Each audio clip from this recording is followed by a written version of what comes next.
Greetings, my magnificent friends. Welcome back to Tea with Sue.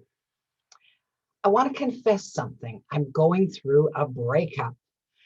This is a big breakup with a companion that I've had for most of my life, probably since I was about 6 months old. So we're going to have a trial separation here. Who or what am I breaking up with? I'm going to break up with guilt. As I've been going through the Letting Go book by David Hawkins, each week I've had a wave of new emotions that have wanted to kind of swamp my boat. And so I've been feeling them, I've been who acknowledging them, and I've been feeling them, and I've been letting them go. Well, it was so interesting at the beginning of the week. I'm thinking, okay, I dealt with anger and resentment and waves of fear and so on. So what's next? And guilt just rose to the surface. Now, David Hawkins talks about guilt as kind of a subset of fear. It's part of fear. But the difference, it's not fear in the sense of, wow, there's something life-threatening coming at me, or that's a very scary thing. It's a fear of wrongness. It's a fear of being or doing something or not doing something where you feel as if you deserve to be punished. All right. So guilt is an emotion that was programmed into us from our earliest days. It was a way of, supposedly from parents and authority figures, of teaching us to do the right thing, because there was this belief that, and still is this belief, that if we weren't dealt with harshly, if we didn't unequivocally know the difference between right and wrong, then we were going to turn out to be little savages, that we would never fit into society and do the right thing on our own and so on. Well, of course, that's not true. We're born innocent. And as innocent beings, I watch my granddaughters who are little, 2.5, and I see them do these kindnesses to one another that I know are just inherent in them. Oh, do they do things to one another that aren't kind? Oh yeah, of course. They're kids, they're learning, and so on. But the guilt, that when I talk about guilt and when I examine my own guilt, I'm so convinced that it's a very destructive kind of emotion, and one that we need to divorce ourselves from as quickly as we can. So this week I've been experimenting with just kind of breaking up with guilt, noticing, first of all, how often I feel guilty about stuff. Now, I don't know, do you go through this? Are you finding that guilt, it doesn't seem to matter whether you're doing the right thing or not doing the right thing, or you're on time or not on time, whether you're happy or sad, or guilt is there just like this constant companion on your shoulder that that sabotages the joy of life. It just takes away from. So here's a short example. So maybe I'm ecstatic about the way my life is going, and I've had a grand day, and I phone a friend, and I'm just going on and on about bubbling over about how great my day was, and how lucky I feel to be alive, and I'm going on and on and on. And my friend has had one of those days from hell. And immediately I'm going, oh no. And the guilt sets in. I'm feeling bad because I'm happy and she's not. And oh boy, that so it and of course, from her perspective, she was happy that I was having a good day, because that was good. It lifted her up and it helped her feel better. But on the other hand, because guilt seeped right in without me even inviting it or being aware of it. I didn't feel as much pleasure in my day anymore. All of a sudden, I felt guilty that she was having such a hard time. Well, I can't do anything about what she was going through, but I felt it nonetheless. So we want to, I think it's worth pursuing this awareness of how guilt just sneaks right in and catches us off guard and leaches out any of the good feelings that we have. Even when we're having a good time, there's this well, I should. So you know that you've tapped into guilt when you're into the shoulda, woulda, coulda kind of a mindset where your thoughts are ranging around, well, I should have done better, or I didn't do that, and I was supposed to. And so all of the have tos, shoulds, well, we should all over ourselves. That's guilt. That's guilt big time. Who says we should? If we didn't do it, we didn't do it for whatever reasons. And and of course, when we're young, it gets we get hammered away at with guilt over and over and over. And one of our parents' big questions that leads directly into guilt is, well, why did you do that? Or why didn't you do that? And well, because we don't have a reason for it. So then, because of the judgment, oh, that was bad, that was wrong. I'm not exactly sure why it was bad or wrong. I just know that based on the look on their face and the tone of their voice and what they've just said, oops, I'm in trouble. And punishment quickly follows. Now, it may not be punishment from them. And if it isn't, it quickly turns to self-punishment. So we beat ourselves up on the inside to the point where, I don't know about you, but I have these jewel-handled whips that I have in a special, well, I don't even, for many, many years, they weren't even in a case because I would use them so often to self-flagellate because I wasn't measuring up. I didn't do it good enough, or I didn't do it at all, or I should have paid more attention and I didn't. And these thoughts just roil around in our minds, and you go, stop the bus. I want to get off. So let's just breathe for a moment. It's Tea with Sue. After all, it's Friday. It's a glorious day. You're magnificent. I'm magnificent. And as magnificent beings, we deserve to tell guilt to go away, to stop showing up. Now, let me give you a little scenario of many years ago when I was teaching in the corporate arena. I took a little workshop on how to train adult learners. So what the process was. So why you did certain things a certain way and why you didn't do certain things a certain way. So the box was laid out that, and I wish I remember who laid this out. It might have been Stephen Covey, but I'm not sure if my memory serves me correctly. So if you know, then you can let me know. Just comment below, and then I'm sure. So here was the box of four squares, and the first box was labeled unconscious incompetent. So when somebody is approaching a brand new task, initially they know so little that they don't even know that they don't know. So that's where we all start.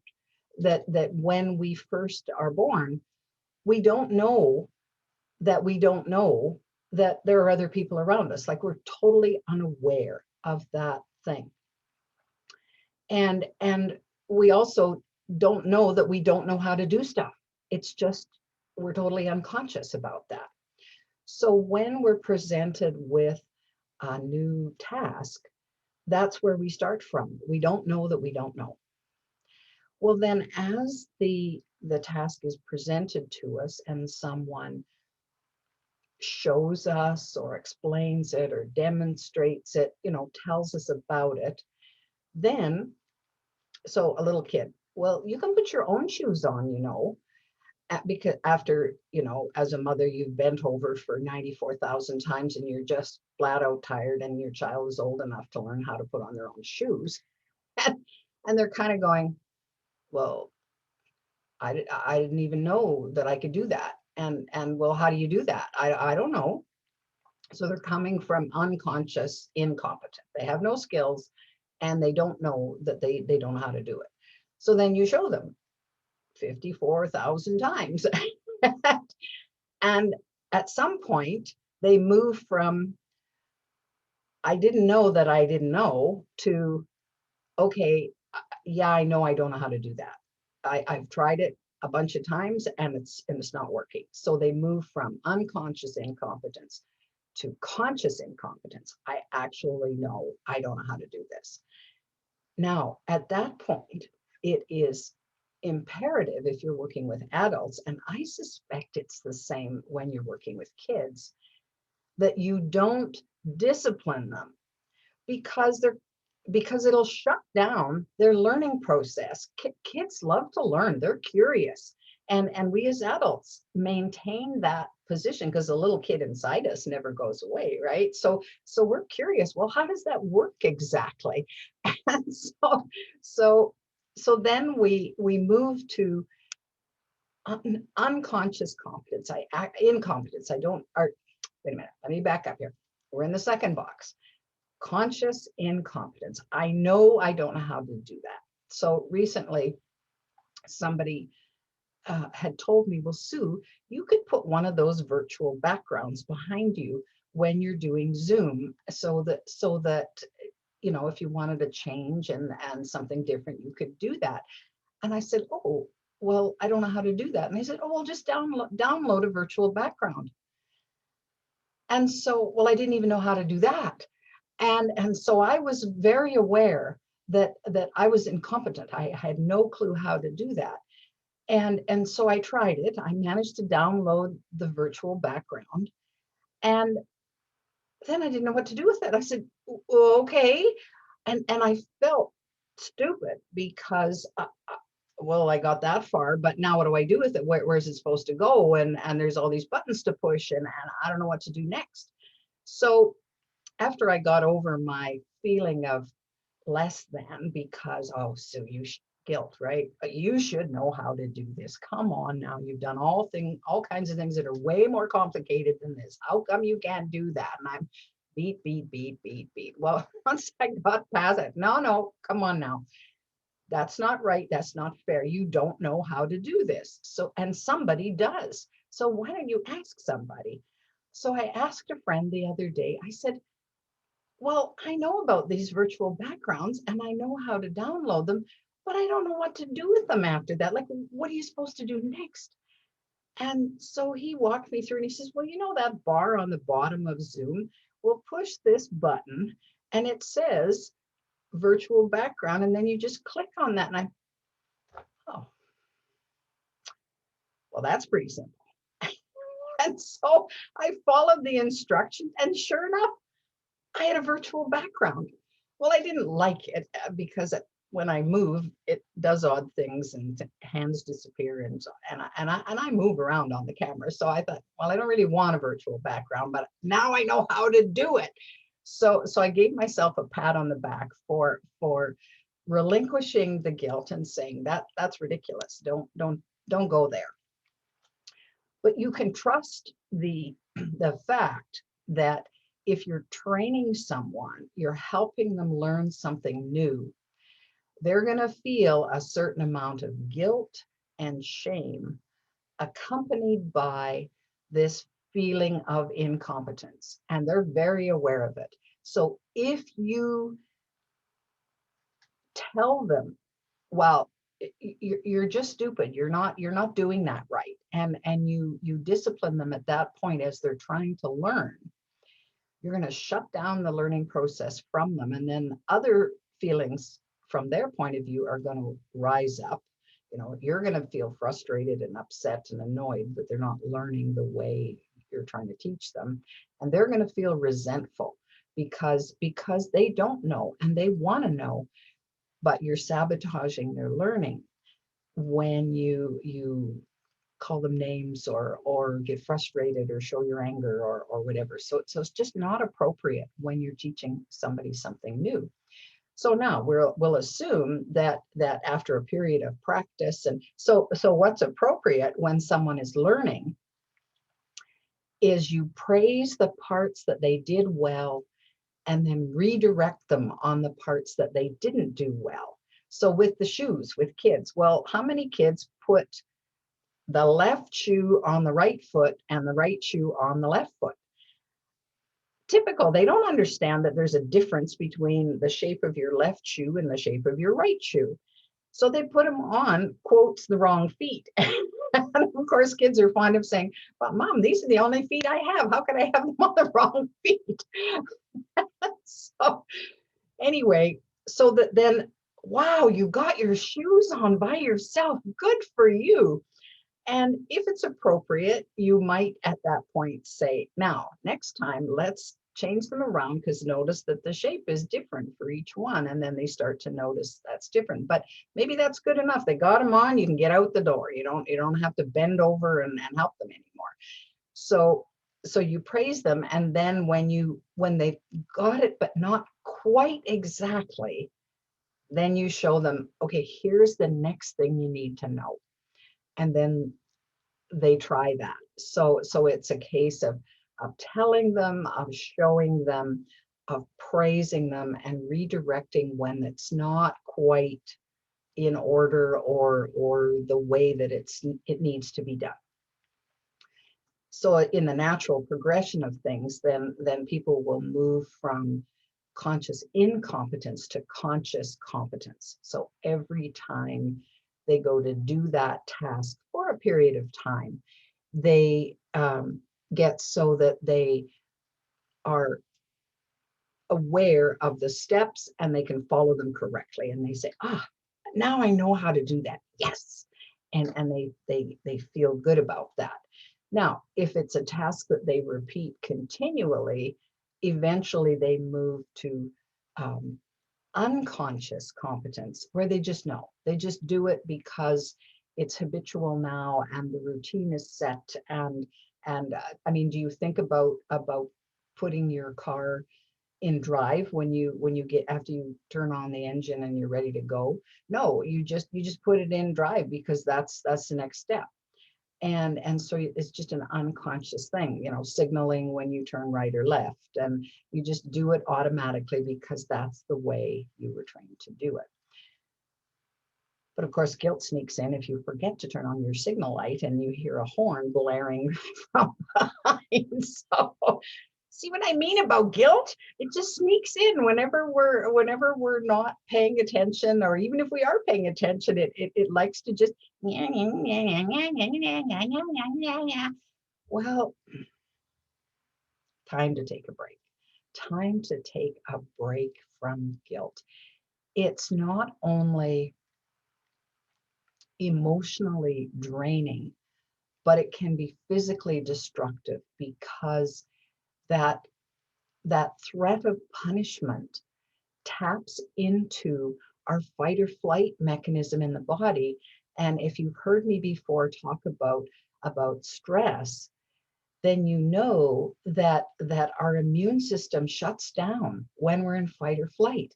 Well, if we're constantly in a state of guilt accompanied by fear or anger or any other emotion, then it sabotages our ability to stay well. And eventually, when our immune fighters deplete and deplete and deplete and deplete, then we're ripe for disease to set in. That's why you can separate disease by dis-ease. So I'm feeling uncomfortable about this. and it sets up a sense of uneasiness or dis-ease. So this week, I'm going to challenge you to notice how often guilt just has its say and has its way with you. And then what you can do if you want to relinquish the guilt, because in dealing with negative emotions, often it's easiest to deal with the guilt first. And then, I'm feeling resentful and I'm feeling guilty for feeling resentful. All right, let's clear away the guilt. Okay, I have a right to feel resentful as a human being. It's just part of the human condition. Something ticked me off and I'm feeling resentful. So we deal with the guilt and say, no, you can, I see what you're trying to do here. I have a right to feel guilty. I have a right to feel resentful. Off you go now, guilt. And then you turn your attention to dealing with the resentment. And once you allow that feeling of resentment to sit in your body, you actually feel it and allow it to be, eventually it will go away. It'll just float away on its own. And the second you turn your attention to, oh, now I'm going to go water my plants, or oh, I'm going to go and make a cup of tea, or whatever, then the resentment's gone and you've dealt with it and you've let it go. So play with that this week. Have some fun with it, because guilt has been in your face for all your life. And if you don't want it to be there, you're magnificent enough that you can do what you need to do to let it go. I'm letting that guilt go. I'm letting that guilt go. And pretty soon it stops at you, and life is better. Life is better. I promise you. I felt much more at peace this week when I was working with this idea of guilt as a destructive emotion for us. Because as human beings, we want to do the right thing. We're wired for compassion and love and all of the beautiful emotions that are out there.